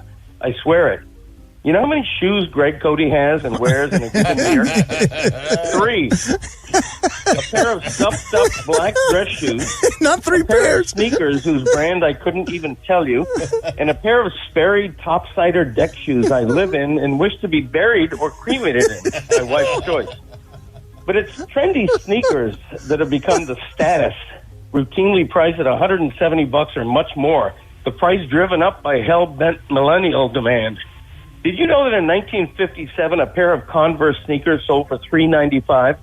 In today's dollars, that would be about $27. This tells you the ridiculous markup on designer sneakers and the gullibility of folks willing to pay it. It has become a psychological obsession. There is a website called sneakernews.com. Why? There is an app where you enter into a drawing to be the first allowed to buy a new product. There is gruesome new word in the lexicon. It was invented to justify charging you a month's rent for glorified sneakers. The word is athleisure wear. They probably had that in mind when they made the Balenciaga Triple S sneaker. If I ever see a pair of $1,000 sneakers on someone's feet, you know where you're going to see them next? Dangling from a telephone wire. Folks, our feet don't deserve that kind of luxury. Our feet have done nothing to earn it. They're feet. They smell. They're ugly. They need their nails clipped. Also, feet are dumb. You could fashion a pair of shoes made out of cardboard and your feet wouldn't say a word. You know, when I was around 10 or 12 years old, Wild Bill Cody would drive me from 1440 to the local Tom McCann, and I'd buy 2 pair of high-top cloth Keds for $8.99. That was after I outgrew the hand-me-downs from my older brother, Uncle Dick Cody. Dial it back and start embracing the cheapest footwear you can find, because here it comes. It's good for the soul. I'm Greg Cody, and that's how it was back in my day. Kate, you look embarrassed. You look better second Kate, time around. you look embarrassed. If by better you mean worse. You groaned. I could see you groan at the soul pun at the end. There he is. You can see him in the Zoom. Kate, you give your rebuttal here. I was stunned at the irony that in a segment that is designed to be about nostalgia and how we want to go back to old things and be a part of those moments in our childhood. And that is my understanding of what Back in My Day is really searching for. It's trying to find the moments that made us feel those feelings we felt as kids, whether it was Christmas, whether it was a boring church service. The point of that entire segment is to find that feeling again. And so the irony that we are going to dismiss the beautiful nostalgia that is sneaker culture, because sneaker culture is not about money. It is not about paying exorbitant prices. It is about finding the joy of that pair of sneakers that you owned when you were 8 years old. That is the heart of sneakerhead culture. And so mostly I think that there's a twisted backwardness to the logic of that particular sneakerhead commentary on Back in My Day. And irony. There you go. And that's why he's the show killer. Look at him wheezing through a laugh. Yes, that is correct. He has fallen into his bed. What has happened? He has fallen into his bed. He's been neutralized with a bloody leg. If you want her new book, All the Colors Came Out, A Father, a Daughter, and A Lifetime of Lessons, it's going to be released May 18th. You can pre-order that now. And again, Kate, before you get out of here, you are an ALS advocate. Just tell people how it is they can help you and Tom Haberstroh and our friend Boog Shambi on some of the things that you guys care about. Yeah, so mostly it's just spreading the word about the reality of ALS, because just so many people don't understand this is a 100% fatal disease, and it's not an incurable disease, it's an underfunded disease. And there are plenty of organizations, I Am ALS, ALS TDI. Google ALS, there's like 30 to 50 organizations trying to do this work to find a cure and to bring awareness and understanding. So thank you for that platform there, because obviously ALS is something that is near and dear to my heart, to finding a way to end it. Tell people why they should buy your book. They should buy my book because it's a love letter to my dad, and because I hope what it does is that it gives people some perspective about how they want to show up for people that they love. And I think that's something that all of us struggle with at one point or another, is how are we going to arrange our lives to like be there for people that we love during this different time in our life rather than childhood. For those who don't know your backstory, Kate, and for those who do not know what it is that you were doing at ESPN, I know we covered some of this the last time you were on with us. Hiding from Kim Mulkey. Yeah. But you left the industry basically to care for your dad. So this book is a byproduct of that, correct? Yeah, this book is about how one of the reasons I left ESPN is because my dad and I had grown up playing hoops together, and our relationship had just stalled, and we hadn't connected in the way that I thought we would when I was an adult. And then when he got diagnosed with ALS, it was like there was a ticking clock, and I didn't want to be the person who my dad died and I had never said the things that I needed to say, and that we hadn't repaired our relationship. And I knew I needed time with him, and there was no way I was going to be able to be at ESPN and get the time with him that I needed. So I made the decision to spend the time with him. And it was the best decision I ever made. May 18th, all the colors came out, A Father, a Daughter, and A Lifetime of Lessons. You can pre-order that now. Thank you, Kate, for being on with us. Thanks, y'all. Appreciate it. Well, the ship is a wreck, shit stains the deck as Michael Hollow's fellas make more. And Billy is a worry that he's got the scurvy 'cause Chris ate all the limes in store. Pirate radio with the ship and crew. We got wind in our sails and the sky is blue. There's a devil up our nose, so much work to do. For the pirate radio. I don't know how Roy and Billy and Chris feel about these Marlins right now. Jazz Chisholm is fun. I've asked Billy to get him for the show. I don't know if the Marlins are boycotting the show. If they are boycotting the show, I'd like them to tell me so that I could smoke them out and say they're boycotting the show. But I don't know. I want to talk to Jazz Chisholm. It's fairly obvious that they're boycotting the show. Right, but I'd like them to say it. Okay. I would like them to tell me. I would like somebody to tell me that we can't have anybody from the Marlins on. I'm telling you. Not you. Oh. You're not in official capacity. I don't respect anything you say, even though you're my partner of 20 years. I don't want you speaking on behalf of the Marlins. I would like you speaking on behalf of the Mets, Joe, though, because I want to talk about DeGrom. Yeah. This is funny. What's happening with DeGrom is funny. Trevor Rogers has 2 career wins, both of them over DeGrom. You've got a situation with DeGrom where he has an ERA of .064 this season, and he's got a no decision and a loss. .064. It's early. He threw 9. Yeah, but this has been since 2018. I know. He's got 19 starts since 2018 where he gives up no runs or 1 run and gets no win. 19 of them. Yep. His last 500 innings, Dan, he's had a 2.06 ERA. And I believe the Mets are 5 games below 500 in those starts. It's amazing. It's incredible. This is the stat, Stugotz. Since 2018, his ERA is 2.06. 2.06 is his ERA since 2018. That's 78 starts. There's 6 games under 500 with a 2.06 ERA in those games. Against the Marlins, he threw 95 pitches, struck out 14, 19 balls. Threw 19 balls. Yeah. Gets the loss.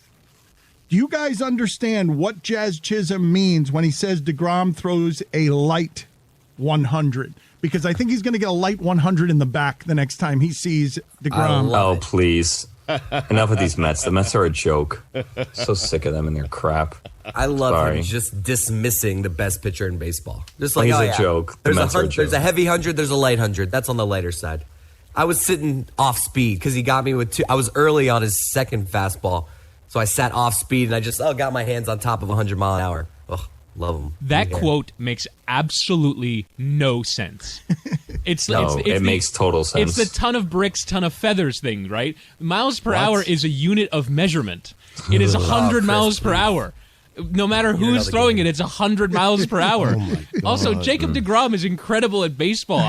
It's soft. It's 100. Yeah, What's his record? It's not that much for me. You ever play baseball? I mean, just out of... I have, yes. There's Good question. There's a light 100. There's a heavy 100. And the heavy 100 feels a lot more difficult to hit. Let me tell you. So, ever heard of dead weight? Yeah. Dead weight feels a lot heavier than regular weight the same weight. You haven't had your hand in the clay. Bingo. I actually want to discuss some of this with people who have some expertise, which is nobody that I'm presently talking to. Wrong room. Mike Lowell used to say, and Mike Lowell explained to us, and this part I'm actually interested in terms of the evolution of baseball where everyone coming out of a bullpen is throwing 99 miles an hour.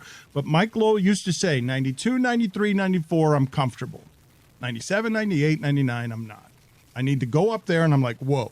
But now everybody is up there, 96, 97, 98, and the evolution of the hitters is such that Chisholm is out here saying he throws a light 100 instead of a heavy 100. Now, back when you and I, Stugotz, were falling in love with that 90s baseball, you understood what it meant for Kevin Brown to throw a heavy 92. Yes. He threw a shot put up there. Everybody hit ground balls because what he threw up there seemed to dive and be hard to hit hard at 92 miles an hour. I just don't think that Jazz Chisholm, and I am doomed, given my late age messing up of names, to call him Jism at some point. Jazz Chisholm, I don't understand what he means when he says light 100 when you're talking about a guy who I just gave you the stats. Like, nobody can hit that dude. That guy's as overpowering as anyone the game has ever seen. He just can't win. Right.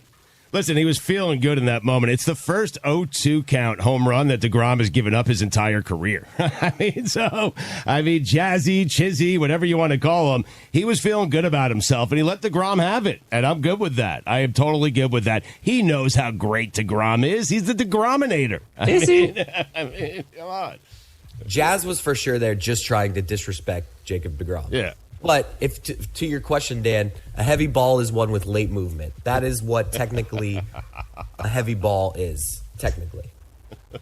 And maybe that is what it is. Maybe it was the dive of Kevin Brown. When I think of my time covering that sport day in and day out, when I think of the guy who threw a shot put up there where you weren't going to hit it hard, you were just going to hit it on the ground because it had all of that late movement. That might be what he means, Chris. That's a pretty good definition, but I just have never heard anyone say of DeGrom that guy's 100 is some kind of flawed 100. It's good to be a kid, man. A kid with blue hair. It's a light 100, Dan. It's easy. And these Mets, enough of them. Can we agree on that? They're just the worst, the Mets. Conforto is lucky that I'm not the manager of the Marlins because he would have been wearing one. Forget his jersey. He would have been wearing fastballs all day long on Saturday. And then that joke that they tried to start yesterday's game. Please. And replay baseball. Enough with this charade of replay. It's a waste of everybody's time. You're not going to change any calls. The umpires are just going to say that they're right when it makes absolutely no sense. It happened multiple times this weekend. Just get rid of it. Enough of this replay if you're not going to change anything. I'm over baseball. I would like to attack these one at a time, please. Billy is so right about the replay. What happened last night in that Braves-Phillies game, it's inexcusable. What's the point of having it if the umpires are afraid to overturn the result of a game? We'll get back to that in a second. I want to take these item by item with Billy. First of all, your problems with Conforto, because you said you said he would be wearing how many? So he struck out, I think, every time. All day long, he'd be wearing pitches. He wouldn't even have a uniform on because he'd just be wearing pitches from me the next day. What a joke that was. And that's another thing they went to replay. What's the point of, can I ask you something, Dan? Hold on. Dan, you know these things. Down. What's the point of replay? Hold Dan, on. What's the point of these replays? Let me explain to the audience what happened with the Mets and the Marlins. Fired up, Dano. Yes, he had a 1-2 count late in the game. Bases were loaded. He leaned into what was a strike, and he got hit on the elbow. It was ridiculous, and the Mets won the game. So go ahead now, Billy. I'm sorry. I just wanted to set it up for the audience that might not have known what happened in the Mets-Marlins game. Everybody knows what that guy did, that travesty to the game and sports in general. Athleticism, competition, not just baseball, sports, competition in general. On a front. I don't even know what it is, but that's what that Confronto. was. I'm telling you. What? Hey-o! Listen to me. Then they go to replay. What were they even looking at? Because the Mets broadcasters did an incredible job being like, you know what? This is whack. They didn't say it like that, but they said it. They're like, this is whack of Conforto. What is he doing? This is a disgrace. This isn't how you win a game. And it was their team that they were talking about. Why do they go to replay? Oh, you know what? They're looking at replay, but they can't really review this aspect of the play. Why not? They have eyes. They can see what's going on. Why are you watching a replay, but you can only half look at something? What kind of logic is that? And it's in all sports, because they do that in football too, and I'm sure that they do that in tennis, and they do that in whatever other sports it is that they have replay. They can look at plays, but they can't look at certain things on plays. What, Chris? What? No, I'm agreeing with you. I'm saying, shouldn't the rule be somebody who we trust and is responsible just looks at the replay? And if it makes sense to reverse the call, you reverse the call. We don't need these stupid calls. We don't need hard, fast rules on stuff like that. It was so clear that should have been reversed. Somebody with just good judgment. Let's put Tim Kirkshin. His job should just be watch the replay. Theo Epstein, maybe that's the job he's angling for. But, Billy, you'll appreciate this.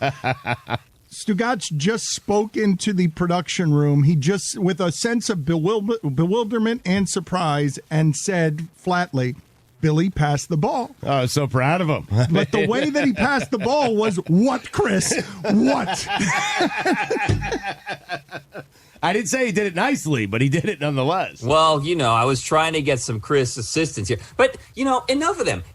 Because, by the way, I'm not even convinced that hit Conforto, but we're not going to get started on that. And it hit him in the pad, and it barely grazed his pad. The pad shouldn't be part of the arm, and that's why I'm telling you, the next time he's up, you make him wear it. You want first base, I'll give it to you. But I'm also going to give you a black and blue, as they say. Billy, if your player had done that, I understand why you're upset with Conforto. It was, listen, it was like one of those spirit of the rule type plays where he got his elbow out in front of the plate. The umpire apologized afterwards, said he should have called him out. But, oh, great. That's awesome. Right. So we can have a win, a loss, and an apology column for the Marlins. Yes. Amazing. Thank you, umpire. Thank you, Ron Culpa, whose name I'm not going to forget ever. But if your player did that, you'd be applauding him, Billy. You know you would. I would not. Yes, you would. Send him back down to the farm for you.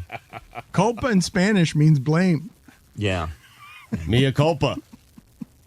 Yes, that's yes. Thank you, Stu. Nailed it. You were very proud of yourself. It turned Spanish into Latin. Yes, Stugotz. That is the correct use of culpa. Congratulations. Wouldn't you have drilled him the next time, guys? All right, quick straw poll, everybody. Secret poll. We won't say who's saying what, but we're just going to go around the room one at a time. Chris, would you have hit him? Yes or no? Secret ballot. Conforto? Yeah. I would not. But I'm a Mets fan. You can't ask me. He wasn't asking you. We should never resort to violence, Dan. Someone needed to answer. Hey, well, not violence, just gentlemen's. It's fair play. Just, one on the tuchus. Not high, not near the head. Wait, just like that. one on the tuchus? Just yeah. What? Put it on the poll at Lebatard Show. Over under years old 80 on using the word tuchus. I thought the demo for that was just Mike Greenberg. Mike Greenberg at his angriest is hit him in the tuchus. Yes. Has Greenberg copyrighted in the sports media the use of the word tuchus? I'll take a bite out of his tuchus. He's on tuchus. He's on tuchus corner. No one's taking that corner from him. Billy, so you were mad? You were just seething all weekend? It was annoying. Was it not annoying? You guys were annoyed. It was a disgrace. And all of baseball had their eyes on it until this latest joke last night. And then everyone was distracted by that. But nothing happens. Oh, I'm sorry. I made the wrong call. Well, make the right call. Or you know what? Let's go back and let's call him out and let's finish the game. Because they gave them a game. And nobody cares because it's the Marlins. If it was another team, it would have been a bigger deal. What is your objection to them starting the game yesterday and throwing like 3 pitches and then canceling the game? They started the game and they threw 3 pitches and they canceled the game. It's ridiculous. Why did they do that? They could have hurt someone, and they forced a move. They sent Bryn Diesel back down, and I think he's out of options now. So it seems like maybe the end of the road for Marcus Stroman was very upset about that, Dan. He was. Good. Like, it was ridiculous to start a game with a threat of rain, 3 pitches, and then he's done. Like, people can get hurt. He's right. What are you objecting to there, Billy? Not the rain part, but what the Brinson being sent down? Well, yeah, they had to make a roster move, so they sent Brinson down, and he's out of options. Billy feels this responsibility over Lewis Brinson because of what happened a few years ago. Not responsibility, but, guys, I'm a little concerned. I feel like a change of scenery is coming. And you know what? I think it'll be good for him. I think that a fresh start might be good for Bryn Diesel. It's a crowded outfield out there this year for the Marlins. He's not gotten much playing time. I think his time here might be done, and I hope he does well. But it was a joke. Why did they start a game to start 9 pitches? They upset their own pitcher. It doesn't make any sense to me. You can clearly tell that this is not going to be a game that can be played. And what's the best case scenario? He pitches 9 pitches, and then they come back, 4 hours later, and then you're either going to have them pitch after all those hours for their own pitcher. Not even the Marlins, for their own pitcher. You're either going to have them pitch after 4 hours delay, or you've just burned him for no reason. I guess he could pitch the next day because he only pitched 9 pitches, but still, why did they even do that? I thought we had the technology at this point to be able to tell where weather was going, and we could figure out when to start games. That's the point. I mean, you're telling that to a sport who has a replay system, who sees that they got something wrong and still refuses to admit that they got something wrong. So who cares? By the way, the systems, don't you remember the opening day that started at Samson said the reason that they thought that it wasn't going to rain is because he was checking his iPhone app? Like, come on. That's what we're doing here. There's not more in-depth ways of deciding if it's going to rain than someone checking an iPhone. I would think that by now they've changed that, right? Because that was 10 years ago. Billy, that Christian Yelich trade was a disaster, huh? I was just going to say, man, Brinson, you just skipped right past that to complain about Stroman throwing 3 pitches in the rain. You skipped right past it. What's done is done, Dan. You skipped right Billy past can't control they it. gave away an MVP, and they got back a guy who's out of options. For the second time in franchise history. That Osuna trade, though. That Osuna trade, we got our eighth. Yeah, that worked out. The Osuna trade, yeah. Sandy's looking good. By the way, I think Lewis Brinson has proven that while they say you should be a 5-tool player, that hitting tool pretty important, huh? one of the most in the He's tool. got the other 4. He's like an elite player at the other 4 tools. If but he that's just can't hit. If that's not one of your tools, Chris, you're right. You are in big trouble. I'll put it on the poll. If you are a 4-tool player and the tool you are missing is hitting, are you a major leaguer? Stugotz here. Let's take a minute for our friends over at RexMD. I love RexMD. Guys, we're idiots when it comes to our health. We don't like talking about it. We don't like thinking about it. We hate going to the doctors. Men's health doesn't get much attention. And again, guys, that's partly our fault. We don't like going to the doctor. We definitely don't like talking about sensitive issues. Here's the thing. A lot of men's health issues have really simple solutions. RexMD.com is here for that. Half of all men experience ED after the age of 40. That may sound scary, but it's a fact and nothing to be ashamed of. It's way more common than I ever realized. RexMD makes getting prescription ED medications easy, all done online and from the comfort of home, then delivered. No office visits. No talking to a receptionist. Super simple. And right now, sample packs of ED medications are available for listeners of the Dan Lebatard Show with Stu Gotz, and I'll tell you how to get those in just a second. So it's simpler than ever to get started. Here's how it works. Fill out a quick medical questionnaire on their website, and a doctor reviews your situation and prescribes you the ED medication you need, if appropriate. Then, your medication is shipped right to your door with free 2-day shipping. It's never been easier to take control of your health. Those sample pack prescriptions I mentioned are available at RexMD.com/Dan. So go to Rex, RexMD.com/Dan to get started with RexMD. RexMD.com/Dan. What's like the modern Kevin Brown route? I know everyone throws 100, but for me, when you were talking about that, for some reason, Tim Lincecum popped in my head as like someone who throws a fastball, maybe not at the speed where you think that's flying, but it just the way that it comes out of his pitching motion, I think it's a heavy fastball. Yeah, but you say modern as if Tim Lincecum is a modern reference. It's more modern than Kevin Brown. Yeah, it is, but it's 10 years after Kevin Brown and about 5 years ago. He's one guy that you would look at because he would throw. He had that unusual pitching motion that felt like he was throwing it at your toes. Yeah. Heavy pitchers. I think Kurt Schilling having a heavy fastball, right? Right, because I bet you if you go back and watch the 04-05 playoffs, Kurt Schilling's radar gun is probably not that impressive, and yet I thought of him as a power thrower. Yes.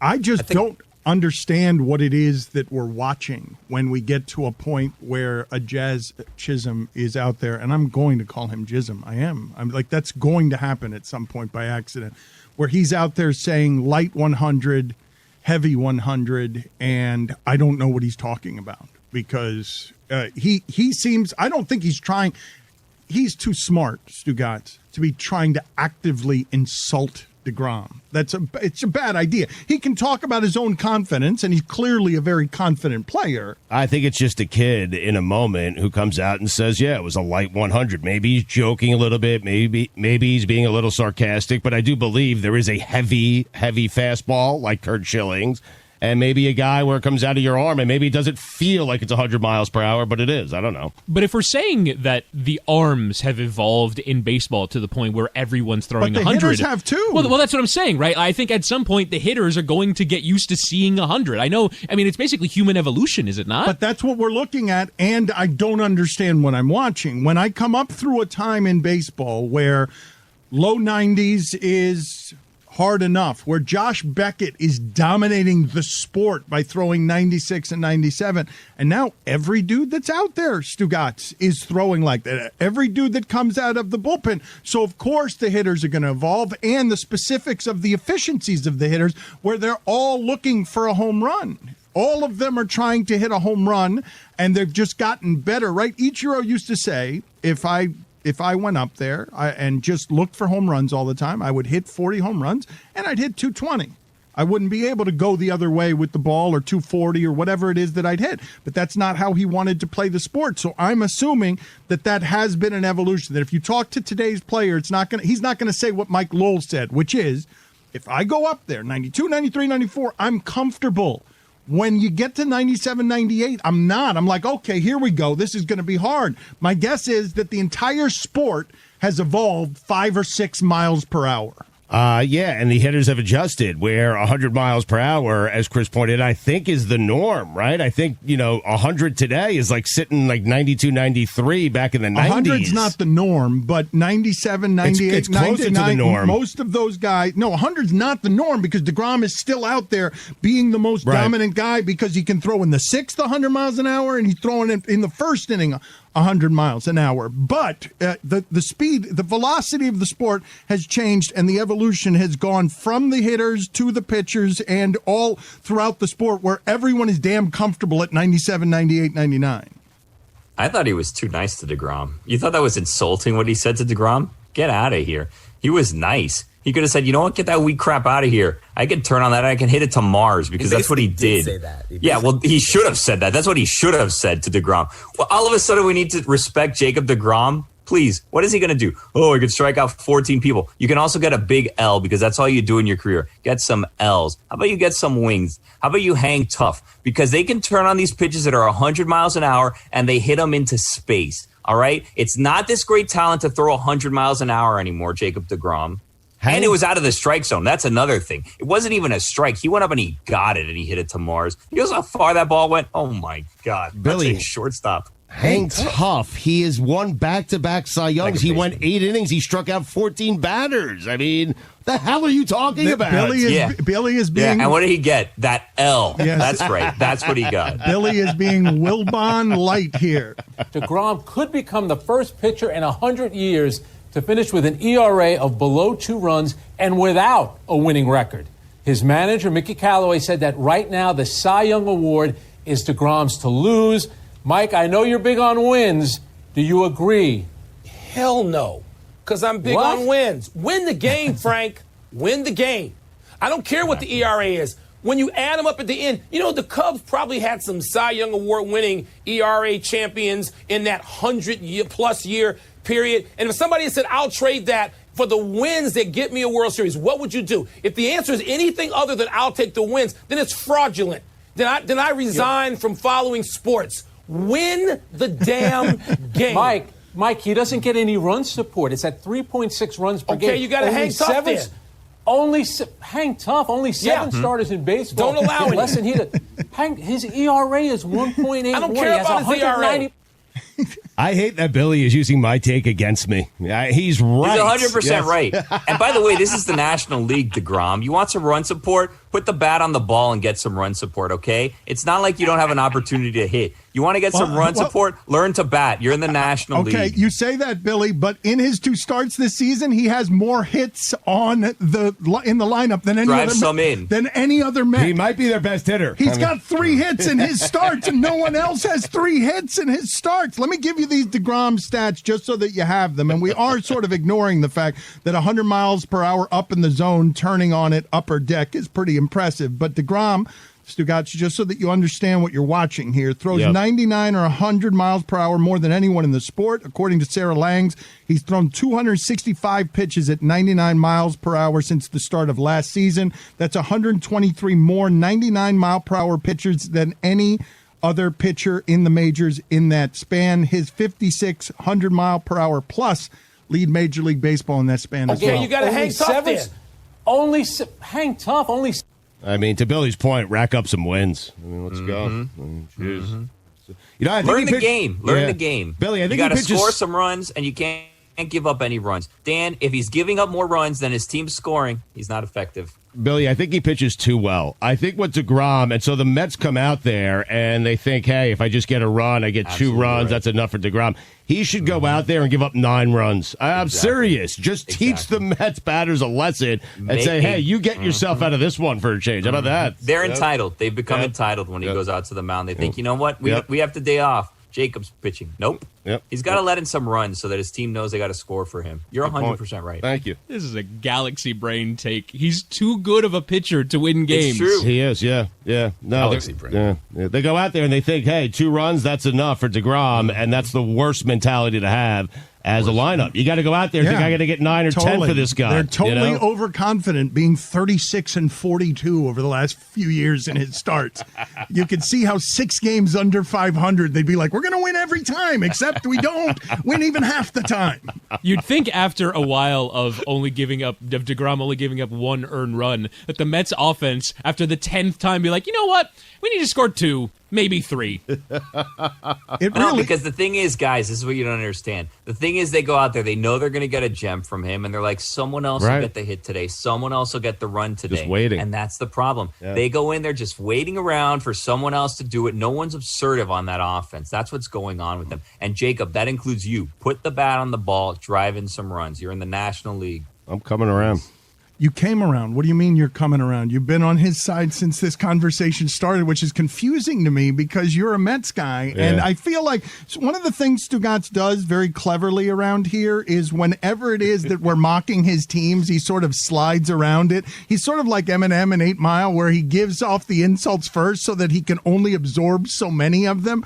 Your Mets, you should be arguing with Billy. He's torching your Mets, and you're sitting here agreeing with everything that he says. Well, I think Billy's agreeing with me as well. I think we're on the same page here. I mean, I care about Billy's teams. He cares about my teams. And what I'm saying is DeGrom's got to go out there, Dan. Enough of this 8-inning, 1-run, 14 strikeouts. Exactly. Go out there and give your team 5 innings, 7 runs, 4 walks, and a strikeout, and see if they can pick you up. I mean, how about that? Seriously, Billy is dead on about my Mets. It's the forces colliding of Stugotz's favorite teams against a quintessentially Stugotz take, which is Jacob deGrom needs to allow 0 runs instead of 1 in order to win the game, right? So which force is stronger?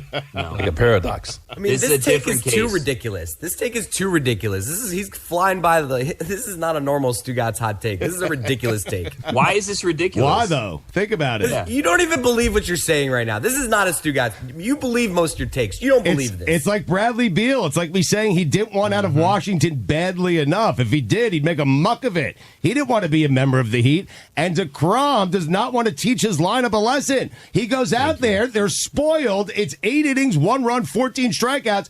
Every time he goes out there, there's no urgency. Create some urgency. You know how you do that? You give up 5 runs. That's how you do it. Thank you. Yep. If I learned anything from Andre Dawson, it's just throw a kid in the pool and they'll learn to swim. The Hawk. Mm-hmm. That was him, right? Baby Otter. Well, technically it wasn't him. It's Baby Otter. It's a company that does it, that he endorses. They did it with my kids. They threw them into the... That's the technique, right? Just toss them in, they'll figure it out. That's what you got to do with the Mets. Toss them in, they'll figure it out. Put it on the Give poll. up 3 in the first inning. They'll get some runs. Dan, I tell you this right now. If Jacob deGrom gives up 3 runs in the top of the first inning, the Mets will score runs. Yeah. They will score runs. Toss them into a 5-run pool. See what happens to that Mets offense. Put it on the pool. Put it on the poll, Guillermo, not in the pool. Do you want a Baby Otter around a hawk? Because you guys just threw that at us. Did you guys even explain... Did you explain what the Baby Otter was? Baby Otter. Oh, they know. Yeah, okay, they know. Again, you guys are doing this. Okay. You want me to explain it? No, I want you to go yourself. Okay. So I did not see the Heat game last night, but I was surprised when I got up this morning that they not only won, but I was totally confused, Stugotz, not having seen the game. The way that I looked at the box score was, well, what do you mean Damian Lillard was 3 of 10? And then my immediate thought is, let me check minutes here. Was he hurt? Did something happen? And then I checked minutes and no, he wasn't hurt. He played. And I'm like, how did that happen? What did they do? Was that perimeter defense? We were talking off air here about the Victor Oladipo stuff here is not going to be the impact that the Heat were hoping. It's not going to be the move, evidently, that Oladipo wants it to be, where he gets here and is able to get his long-term deal. The Heat are being coy. They're being private, as they always are, but they're not telling us how bad the Oladipo injury is, but most people think it's a pretty bad injury, and I don't have any information here, but what it is because I'm not talking to the medical people, right? And I haven't talked to anybody in the organization who can give me prognosis on what this is going to be, but it doesn't seem like it's very good. It seems like he's going to be what during the postseason, that he's not going to be an impact. His body hasn't been right, Stugotz. When they swept the Pacers in the playoffs last year, he didn't look physically right. He didn't look as athletic as he normally looks. That's the risk they took in getting him. They didn't give up much to get him, which is the good thing. But I don't know what he'll be in the playoffs. He has to be a guy that gives them something off the bench. They're going to need something out of Oladipo, I think, if they want to get back to the NBA Finals. Are they? They didn't have Oladipo last year, and I would say that the East has gotten better. I saw a scout was quoted, and I hate these anonymous scout quotes, but a scout was quoted saying Miami Heat are the best team in the East. This team is going to be a problem in a 7-game series. The reason I hate the anonymous scout quote is because I used to be in the Marlins press box dining with these scouts, and they would just say things over their bread and their their $7 lasagna, and they're like, and I'll tell you something else. And they would say something about some player, and because they're anonymous, they can say anything. It's like going to dinner with Stugotz. I love that. Scout. I was just saying, I'm so jealous of their this scout seems, when you say Miami Heat are the best team in the East, this team is going to be a problem in a 7-game series. That second sentence I can understand. Who the hell is saying the Heat are the best team in the East right now, other than scout. Homer Cortez? That's about it. Oh, you think it's a Heat scout? Yeah, Billy? Heat scout anonymously said, you know what, the Heat, by the way, we were on the Heat. This is the best team in the East. I'll tell you right now. It'll be a problem in a 7-game series. What happened to Lillard last night? Was it their perimeter defense? Because their defense has been good. Their defense is good. Not just Lillard, it was McCollum as well. They combined for 29 points. They played the minutes and only combined for 29 points. Usually Damian gets that in a game, 29. And when you add Melo to it, you're still at 29 points because he didn't do anything last night either. And it's hard to hold Portland under 100. They don't do very much in the way of guarding. The one team, Stugotz, that you should watch, because this has been interesting, and I know you don't trust these teams until they actually win the championship, but the defense of the Denver Nuggets has gotten appreciably better now that they've made some moves and some trades. And if that team has defense, I believe that team to be legitimately dangerous, because they're getting from Aaron Gordon the kind of point totals and the kind of much more efficiently than in Orlando, and he can guard your best player. Yep, they've won 8 of 10. Gordon's been very, very good. They lost last night, which was surprising, but it's just a team, Dan. I know how good that team is. I do not want that team in my Western Conference Final or my NBA Final. I just don't, and it's so disrespectful because they're so good. Right, you have to trust Jokic if you think they're going to get out of the West in a way that you just don't trust him. You don't trust really big men to play the big man position. But the interesting thing is that it's kind of a win for Stugotz's approach to the trade deadline, because I imagine you might have yawned when Aaron Gordon got traded to Denver, and yet, as you said, it adds a dynamic that they didn't have. You look at kind of that between 6'6" and 6'10" guy who can guard out on the perimeter. Aaron Gordon as your fourth player is sensational. Their starting lineup is as strong as any in the sport. You can say that 1 through 5, those that in terms of just talent, what they throw on the court, but I trust Jokic. I don't know what happened with him in that huddle the other day, who he was mad at, where they showed the entire team sitting in one place and he was sitting far away. But you trust him, do you not, Stugotz? Do you need to see the thing? I hate this as sports analysis, Stugotz. You know how much I hate this. I will simply not believe in the team until I've seen them do it, because you did this to LeBron, and now LeBron's the guy that you're not allowing anybody else to get past because you didn't believe LeBron could do it until LeBron did it. So it's just a terrible way to do the analysis. But I also understand, if you haven't seen Utah do it in a long time, you're not going to trust Utah. If you haven't seen Phoenix do it in a long time, you're not going to trust Phoenix. If you haven't seen Denver do it in a long time, you're not going to trust Denver. I've seen the problem for Jokic is LeBron's still around. So I've seen LeBron as a team's best player win multiple championships. Yeah, but I've seen Kawhi Leonard. Before he did it, though. Before he did it, he was being doubted. I'm saying that's not good analysis. But part of the reason I'm doubting Jokic is because LeBron is still doing it, because Kawhi is still doing it, and I'd rather have those two guys than I would Jokic as my best guy. LeBron is 36. Dan, he just won a title. I understand that he just won a title, but he's 36 years old. Where do I have to put his age? Where do I have to put it for you to trust next man up? 40? 42? I don't know. I don't know if he's.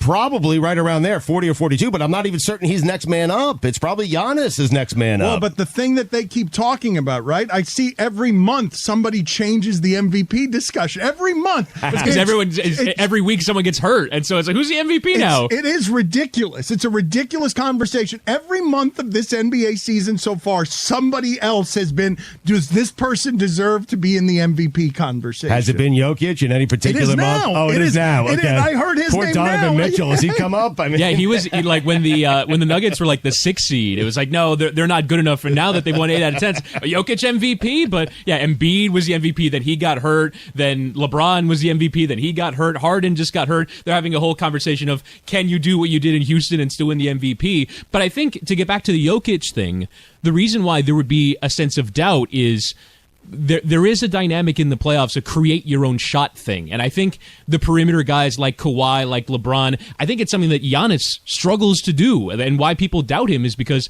in the vital moments, you have to create your own shot. And Jokic can create a shot, but it might not be one for himself. And that is kind of the doubt is, can Jamal Murray be good enough to be that guy? I disagree with you. The reason that there is doubt around Jokic is because look at him. I don't care how good these teams are. Nobody wants to see a Denver-Utah Western Conference final. That's a collision course of boredom. It was such a good series last year. It's the best series I saw. The height of basketball last year. Oh, that's right. It was the single best series I saw in the postseason last year. Don't want it.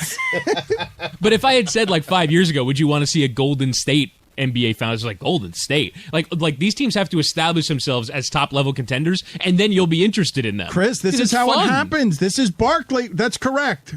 Before Golden State actually did it, everyone was saying they will not do it. They can't do it. I do not trust them. I doubt them. I do not trust a jump shooting team. I saw in the East, I've told you before that I think the most interesting team in basketball, and this is not exactly exclusive to me, is the Nets for a number of different reasons. But LaMarcus Aldridge, after a game the other night in which Andre Drummond was doing whatever he wanted, LaMarcus Aldridge gave you uncommon honesty in the locker room afterward, which is where he said, I just can't believe how bad I was at defense tonight. I have to look at the film. But then I saw 2 plays, and they both made me burst out laugh. One was Andre Drummond just taking the ball in the post and just backing him in and laying it up. And the other one that was great was somebody was taking a three-pointer, and it was LaMarcus Aldridge's man, and I'm not making this up. The still shot was a LaMarcus Aldridge jumping to put a hand in his face from under the basket. The